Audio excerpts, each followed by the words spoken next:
Welcome, everyone. This is another episode of the True Safety Podcast. I'm your host, Apolonia Rockwell, and I have already been talking our hosts head off before we started airing. But today I have powerhouse Rachel Walla. Rachel, how are you this morning? I'm good, and I'm excited to talk to you again. I was really looking forward to this morning when I was getting ready for work. I was thinking this is going to be a fun conversation. And it's just nice to, I think, have that sort of free-flowing conversation with another girl in the industry. You know, we don't get a lot of opportunities for that. Yes.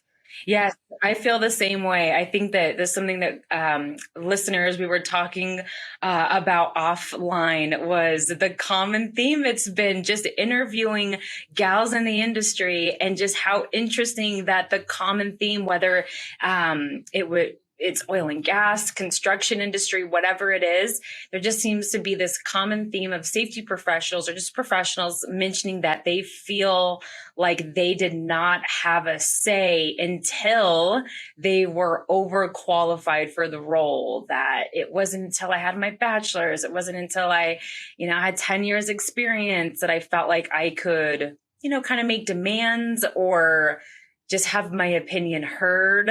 And I know that that's something that we talked about in episode 1, but I'll back up really quick, guys. So again, we have Rachel Walla in the house, powerhouse, female badass, and she is the owner, the founder of Ally Safety. And whoa, there's so much here today.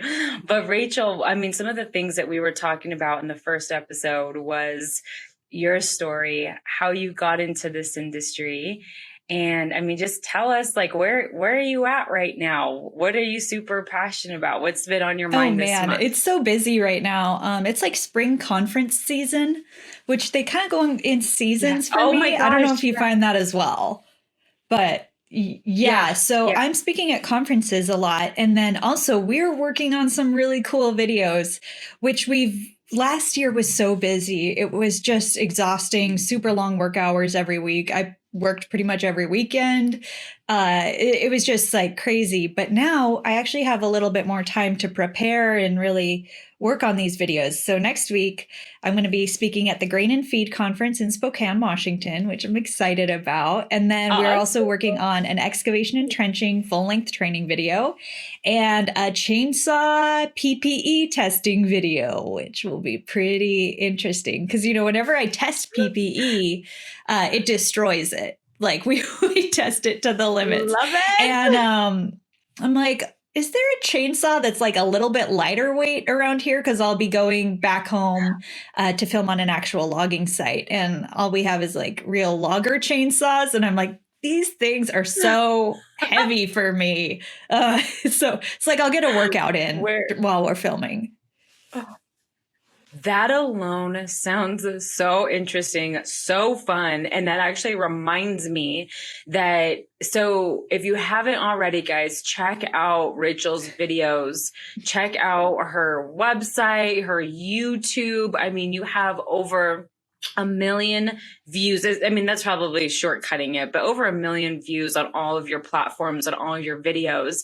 And, I would love to talk about the business side of things. It's something that we just didn't have time in the last episode to get to, but can you just tell the listeners a little bit about Ally Safety? Tell us about the brand itself and what it is that you guys do exactly. So it's been an evolution. I think things kind of take on a life of their own sometimes, and it doesn't always look like you think it will in the beginning. But I started this a couple years ago, probably 2017 or so, and we've been through several names just because it's really hard to find a website where you can get a cheap name. Most of the good ones you have to pay $5,000 for. And I don't have that Yes. kind of startup money. So I went through a couple and landed on Ally Safety. And it was super exciting to me to find that we could use this name because I wanted it to be your ally in workplace safety. I really wanted it to be a partnership between businesses, employees, and myself, and have that sort of feel like we are on the same team. I'm supporting you to make your workday easier and to also get work done for the business owners. Like, we want to make this a cohesive, collaborative process. And so at first, I was doing a lot of consulting and I was traveling around a lot. So I was doing consulting online pretty frequently. I was doing it on Upwork before Yellowbird was a thing, really. So, Okay. So it was kind of like. So that's how it started. You were doing these projects. Yeah. Safety, give the listeners an example, like HSE manual creation, like custom policies. A lot of custom policies. And then I would write training for like LMS systems and stuff like that. And then also I kept some clients that I had long-term, people who I had done industrial hygiene work or safety consulting for in the past. And then I always wanted to do safety videos. And it's like this thing I'm super excited about. And I always have been. And I would tell people like, I want to do safety videos. I want to make this really cool. And you tell people that and they're kind of like, okay. Yeah, I could see that. Yes. Yeah. Like I could see that being questioned. Like, okay, what's the purpose? What's the ROI? Blah, blah, blah. All the questions, all the details. But you were just determined, hey, I want to do video. So like, what was the initial thought? So the brand started, you're doing these consulting projects, you're building up your clientele, getting some brand awareness, building relationships. And then you're like, I have this video idea. So how did the video start? I have a million questions about this. Yeah, so I mean, video, as somebody who has no education in putting together videos and, I have no background in that. I learned from YouTube. But I just wanted to try it. And so 5 years ago, Instagram actually reminded me today that 5 years ago, I posted my first safety video. And it was one that was done in a friend's garage. It was a glove safety video. It was funny. There was like a hold my beer moment and then somebody's fingers get sawed off, and, and he's like, grab the duct tape. It was corny, but it was a first attempt. And that one's not up on YouTube or anywhere. It's kind of like in the archives of embarrassing moments at this point, because looking back on it. You'll need to post it. You'll need to post this sometime because people think that brands, I feel like some people are out there, they think brands are made overnight. Somebody could look at somebody like you who has massive success and think, oh my gosh, it was easy for her. She just had, she was able to start up some videos and it was really easy. But I could imagine that was not the case, that it took so much trial and error, like any startup business, to get the videos or to get anything up and going. Right. Could you talk to us about the challenges? So you started these videos and so it was more, it's you learning. It was more like, okay, I'm going to try this and try that and see what works. And there's no clear path to making this career work, to be very honest with you. So it's not like, oh, I'm going to make a video in my garage and everybody's going to love it. And then I'm going to be YouTube famous. Like, that's not the way it works. And so it was a lot of like trial and error of trying to figure out what would work, if I could sell it, that sort of stuff.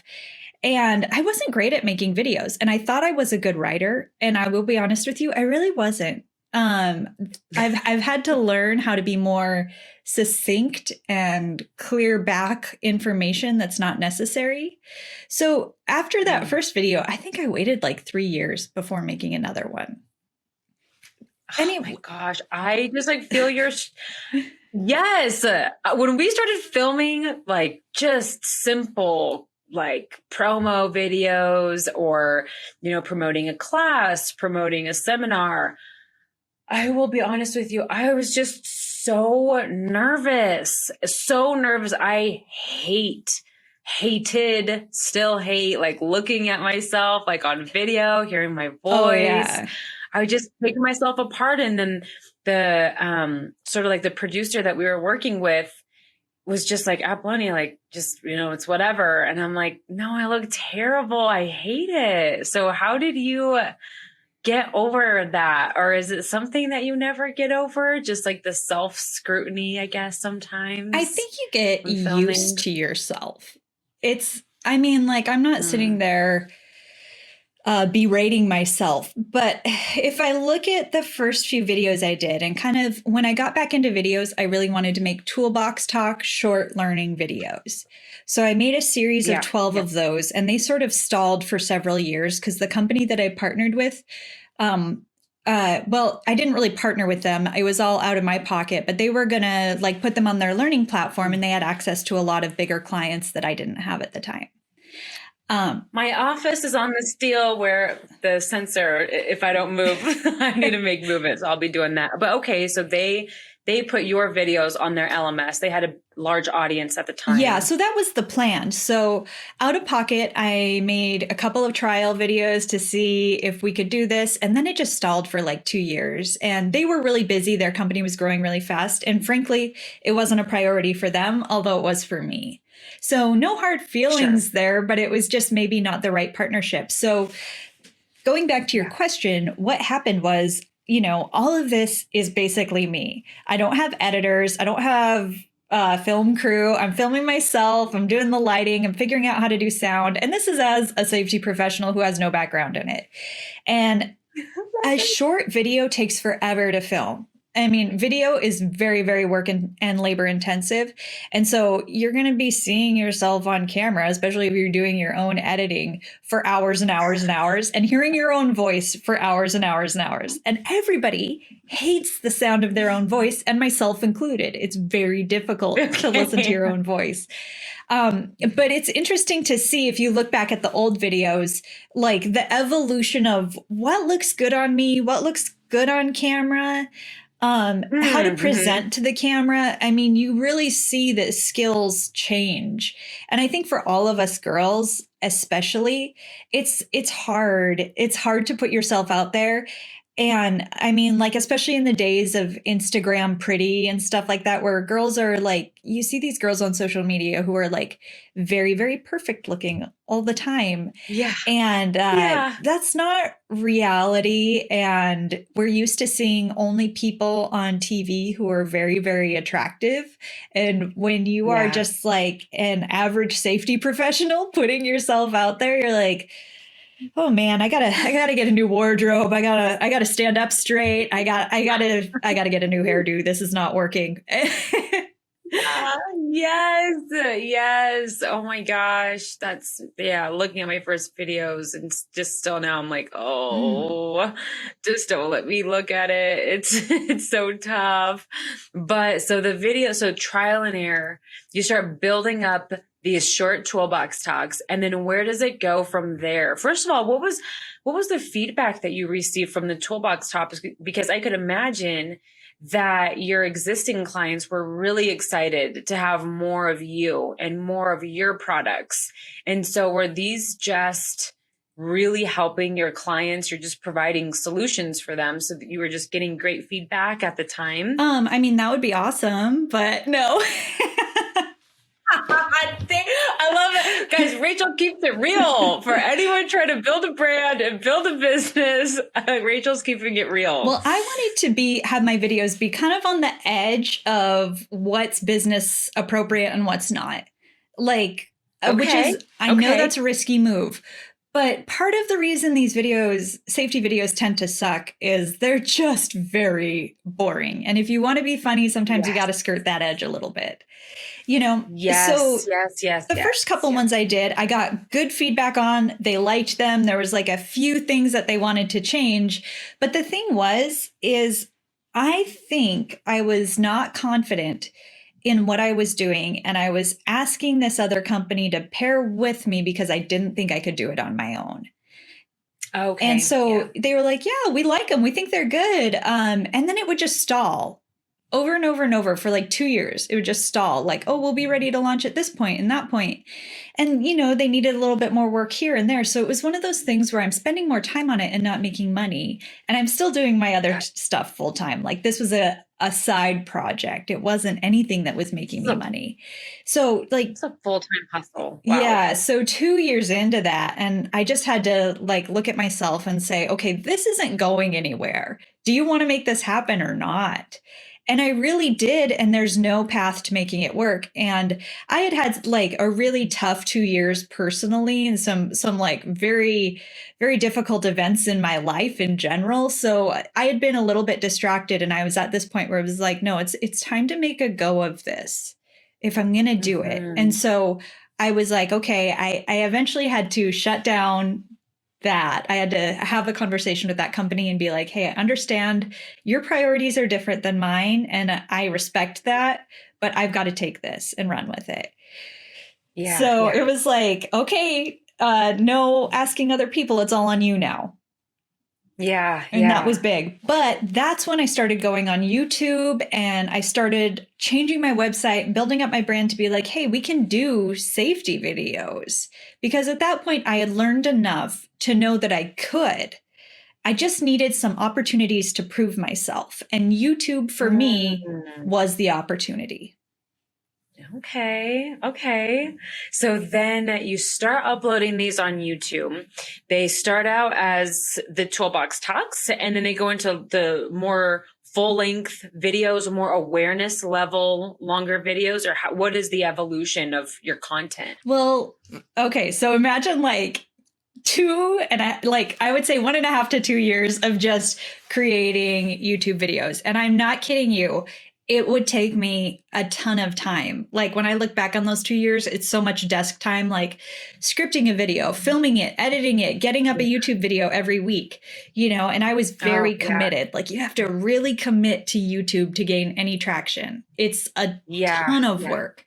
And so I started gaining some traction. I started getting some people into my videos. I had a few early on in COVID that did well, that gave me a little bit of a boost. And then I had people coming to me and asking like, how can we use these videos? Do you sell these videos? How do you do this? And so they wanted to use them in their training. And I really wanted to do full length videos. So out of the people that contacted me, I partnered with a few, and I was like, okay, I'm going to do some full length videos. I'm going to try to sell them on my website and stuff, and we'll see where that goes. And I had enough of a following at that point. I thought it would do well. And, basically all of last year, I made full length videos, and it was all out of pocket. Love it, we do not have funding. We do not have anything. So that was a huge, huge risk. And now we have 21 full length training topics. Not all of them are available on my website yet because, we're finishing them up, but they're available through other channels. And it's been really great to see the feedback, and it's been great to see it come to fruition. But I would just tell anybody else who's interested in the same thing, it's not a clear path, and it is a huge investment of time and money. So you really have to be very passionate about it. Yes. You're speaking my language. A lot of people don't know. In 2019, filmed our own videos too. And it was, 2019. And we filmed around, we started like 10 courses at a time. And I can relate in the terms of studying a script, getting in front of a teleprompter for hours and hours and hours. I don't know. Maybe it didn't take you this long. I'm not sure if it was just me, because I couldn't. It just took me forever to get these classes out, but to film it, to produce it, I mean, it sucked the life out of me because I didn't understand. I'm so glad you said that, because I'm like here on the other side of things, just like, whew, that was a lot. That was a lot of work. Yeah. To do like a 30-minute class. I don't know. I don't even remember, because it's such PTSD of how many pages it was per like 5 minutes. So it was like, I don't know, 30 pages of script per, I don't even know. I was like, why? And it just was emotionally exhausting. I remember the second round of filming, it took, I got like really sick before. I think I made myself sick because I was so nervous to be in front of a camera. Yes. But But I like how you said that there was just no clear path, that there isn't someone to tell us, like, this is how, these are the do's and don'ts. It's just all trial and error. But so tell us a bit about what you're doing today and the solutions that you provide to companies, and who are your dream clients and how do you serve them best? Well, I think so. What I'm doing now is I still do some consulting and industrial hygiene work. I think it's important to keep your boots on the ground. And honestly, like I like my work. It just doesn't have enough creativity for me. So the videos are a nice addition. The vast majority of my time is spent on videos. So we do full-length training videos and toolbox talks that can be licensed through several partners, including Ving. And it's really awesome and a lot of work, but it's been great. I think my ideal client is pretty much everybody who wears a blue collar, to be honest. I love being able to talk to people, to like work out what their frustrations are with safety, what they need to see in training to make it interesting to them. I like to talk to groups. I'm actually doing quite a bit of public speaking now as well, which I really like because it's nice to interact. It's nice to get that immediate feedback, which you don't get in videos. Like, you can't see when people are zoning out and then make it interesting again in a video. You just have to keep it interesting when you're in front of a crowd. So I like that. I think that it's all about your audience. And it's like, if you are serving your audience, then you're doing the right thing. Yeah. I completely agree. And I think that training is such that's a whole world in itself. I think you talked a lot of things. How do you adjust to your crowd? How do you adjust to your audience? How do you make it relevant? How do you make this fun and exciting? And I think that's the biggest challenge that our industry faces, right? Is boring training, period. And how do we combat that? How do we make sure that students are leaving with actual tools, just knowledge that can actually protect themselves and their coworkers on the job, that could potentially save someone's life? And so training is obviously one of your major passions. It's something that I could tell just in your demeanor. You light up when you talk about training. What do you think the future is of training? And how do we battle the stigma of boring safety training? Well, honestly, I think the future is probably going to be virtual reality training. I think so too. Oh, we're speaking the same language. I think so too. Because it's just so immersive and you get a completely different experience out of it. And I just see, like, imagine doing a confined space virtual reality training where you can walk through what you would do if there's some sort of an atmospheric hazard, like a gas leak or something, and you have to evacuate and deal with maybe an employee who is unconscious, those types of events. You can get so much of a clearer idea through virtual reality. But I also think the school of YouTube is going to be important too, because so many more people are self-taught because of the availability of information. And so one thing that frustrates me a little bit with safety, as not like an industry, but just how we do safety, is that, if you have enough money as a company to hire a full-time safety pro, you can get more safety training and stuff like that. But if you're not that company that has that, learning the OSHA regs and training your employees and stuff is such a burden. It's not really feasible for small businesses. And I'm like, why is safety knowledge only available to those who can pay for it? And I think some OSHA state groups like Oregon OSHA, Washington OSHA do a really good job of outreach. But I think doing outreach, just for the sake of making sure that information is available, regardless of your employer's budget, is a valuable thing. Oh my gosh. I have never thought about it like that. The way that you just worded it and laid that out was, why is safety a priority or feasible to those that, have stronger budgets and maybe a startup company? And how does that affect the employees directly? And you're right. And I do agree with you that most of us are embracing YouTube now more than ever, and that we're self-taught a lot of the times. As I think, as field, I've seen it both ways, from the perspective of the field guys and girls, where they're wanting to be self-taught, and they, Apolonia, like, what are all the safety certifications I could get, or safety knowledge that I could get, free online. But then also on the safety professional side too, where there's safety professionals that are wanting to strengthen their resume, or their just our general knowledge. And so, you know what, I didn't even think about going here, but it's all coming to me right now, is what are your thoughts? I've always felt like there's not a lot of resources for safety professionals.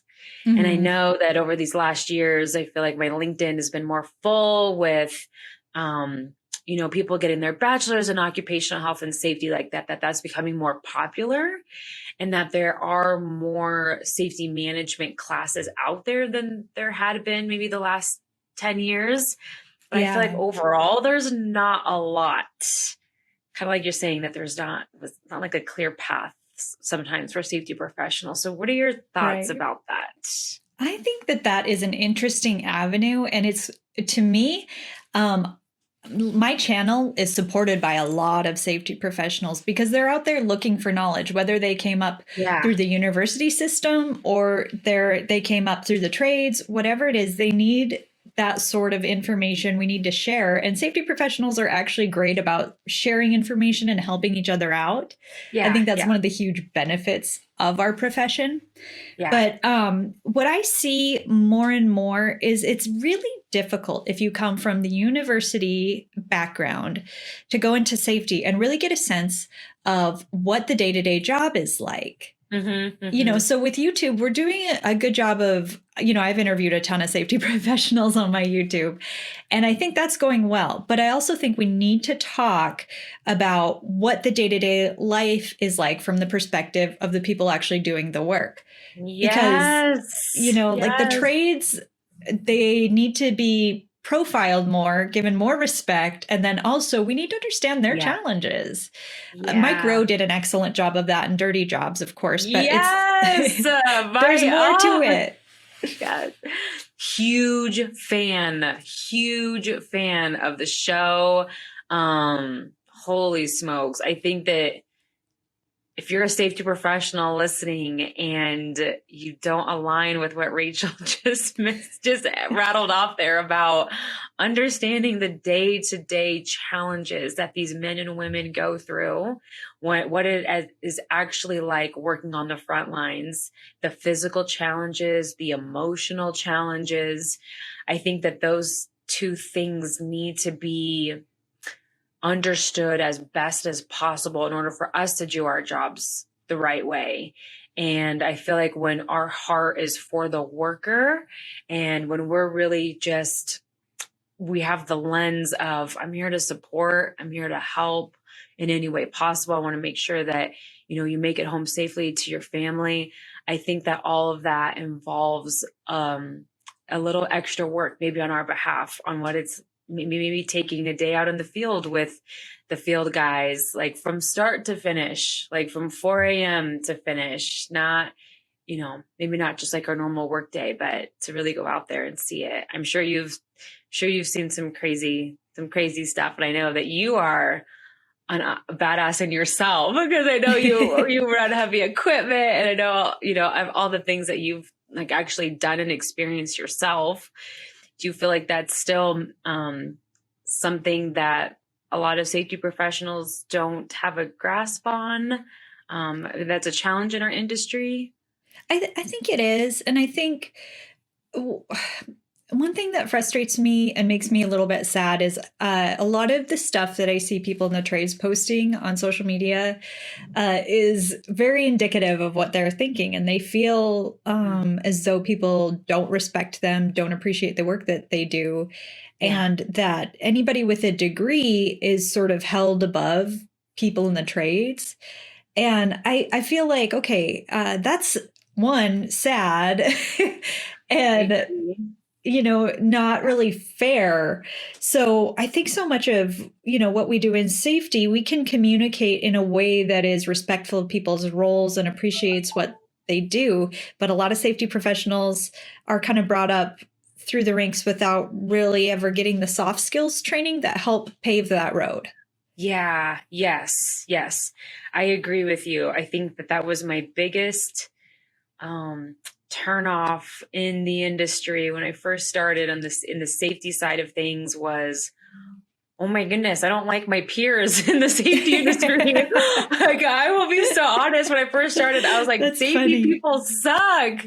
They suck. They are mean. They are safety cops. They think that they're above everybody and everything. And I would just sit back like a sponge, like I do now, but probably even more so when I first started. And I would just read the room and read the guys and girls in the room and how they reacted during safety meetings, how they engaged or didn't engage in safety meetings. What were the conversations before they got there and after they got there?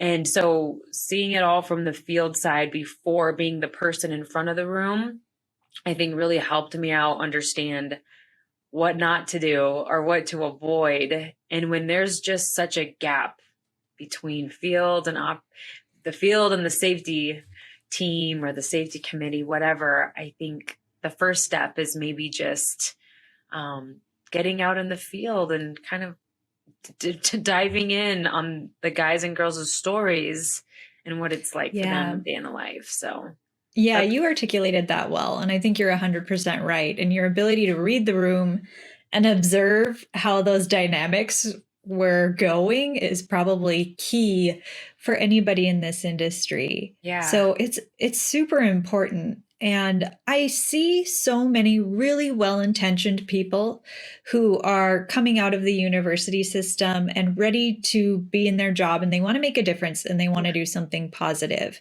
And so I think the more guidance that we can provide on the best way to approach it from a soft skills standpoint will really help. Absolutely. What would be some final advice as we wrap up to maybe somebody that is just graduating and they're super, they're excited to make a difference at a company. They're really excited to start their safety professional career, or even just the safety professional that's listening. And they're wanting to take their training to the next level. And they're like, Rachel, you're the pro. You're the girl. You're fantastic at training, making it fun and engaging. Like, what's some advice that we could take to make to help put our training to the next level, bring it to the next level? I would say the number one thing is to know your audience. And it's kind of along the same lines of what you and I were just talking about not having that difference of I'm in safety, you're in this industry, and we are different because we are not. Yeah. We all have the same goals at the end of the day, and that is to get work done. Yeah. To be employed, to do work safely. And when I first started working, I was kind of shocked to go into an environment where people were defined by if they were hourly, which was blue collar mostly, or salary, which was more white collar. And I was like, this is really weird because aren't we the same team? Yeah. So when you need to do a training and you need to know your audience, go to lunch with the guys, spend some time with them on breaks, get to know them. Like most of us, we interact with the people that we work with all the time, and we just need to know how they think, how they communicate, and what their pain points are here, so we can help smooth that road and make training really applicable in the real world. Oh my gosh, Rachel, that is the best advice to close this show out, is to dive deep into what our team members, what our coworkers, what our clients are thinking. How do they communicate, and what are their pain points? Like, that is beautifully said. It's incredibly impactful, and it's advice that people can take away today. So thank you so much for being on the show for the second time. You provided so much value to everyone listening. Hey, value to me so much. So thank you so much for being here. And again, guys, we are going to link all of Rachel's her YouTube show, her Instagram, her social media connects, and you can connect with her directly if you're interested. And please check out her YouTube channel, because it's interesting, it's fun, it's entertaining, and it's educational. So you are doing an incredible job, Rachel. And yeah, just thank you and we're going to stay connected, and I hope that we can chat again soon. Yeah, I hope so. It's so nice to talk to you, and it's always a fun, easy conversation. So thank you so much for having me back. Awesome. All right, listeners. Well, we'll talk next time. Thank you.